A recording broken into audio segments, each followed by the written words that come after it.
A lot of questions regarding translation of long toss power output to the mound power output and the momentum that we see in long toss and how it can benefit you on the mound. So I've been kind of coming up with, or trying to at least come up with different analogies that would kind of click for people.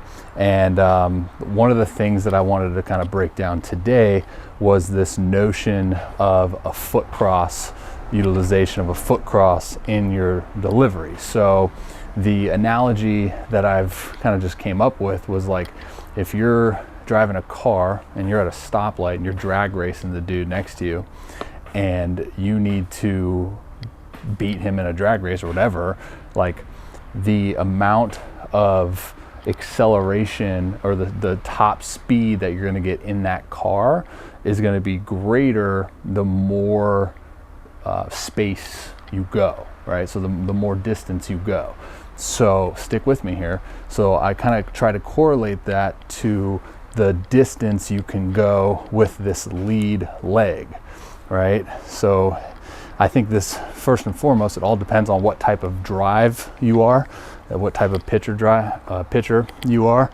If you're a guy that relies a lot on the lower body and utilization of just ground force and having strong legs and just, you know, the internally rotating, aggressive, you know, all this stuff with the lower half and essentially the drive that you're creating and the ground force that you're creating compared to a guy that maybe relies more upon momentum and acceleration and separation to attribute high velocity. So this is kind of where I was going with the amount of space and distance you can cover in speeding up your acceleration, right? So if I'm set here, okay, and I leg lift and I really get down and go, the only travel time or the only distance that I have now is from picking up and then to wherever my max stride length is at front foot contact.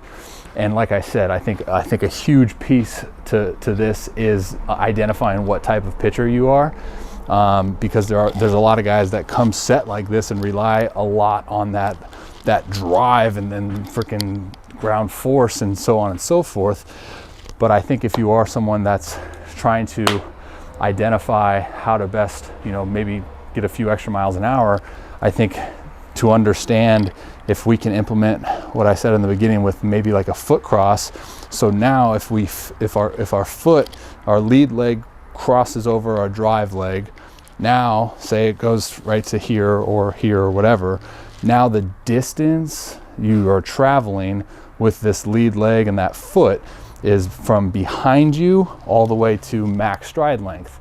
So going back to that analogy with the car, you're able to accelerate more towards your top speed or top acceleration potential, you know, with that drive into your drive phase than you are if you were here.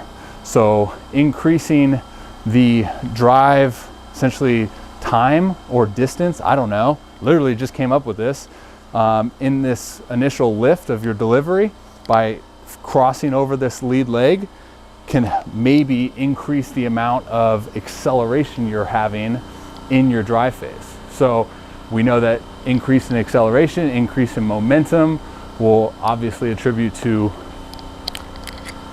velocity.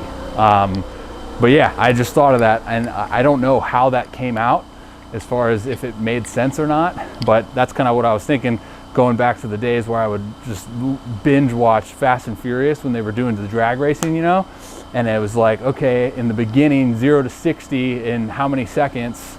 Okay, that car like goes 0 to 60 in, well, I don't forget whatever freaking time it was, but I somehow found a way to correlate that to increasing our leverage and our acceleration in that move.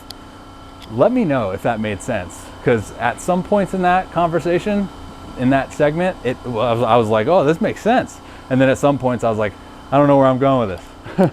But because I'm a guy that I cross over, and I've always just thought like it made sense to me by crossing over because now I have more space to cover and to increase my acceleration rate. And I've never really tried to like make sense of it. and talk to someone about it. So I guess to round it out in reference to long toss, you know, when we shuffle, where does our lead leg go, right? It's usually behind that drive leg. And then we are able to take that all the way out and create that acceleration and that travel distance of acceleration in your long toss and your pull downs, compared to like the mound. You know, we see, I mean, a lot of guys, I've been this guy too, and I'm not saying it's wrong by any means, but you know, it just kind of makes sense to me where you have, say you have this, or I see a lot of people go preset and put emphasis on that drive leg down, and then they pick up and it's like you just maybe gained 2 feet. But like I said, everyone's different. So yeah, let me know what you guys think of that.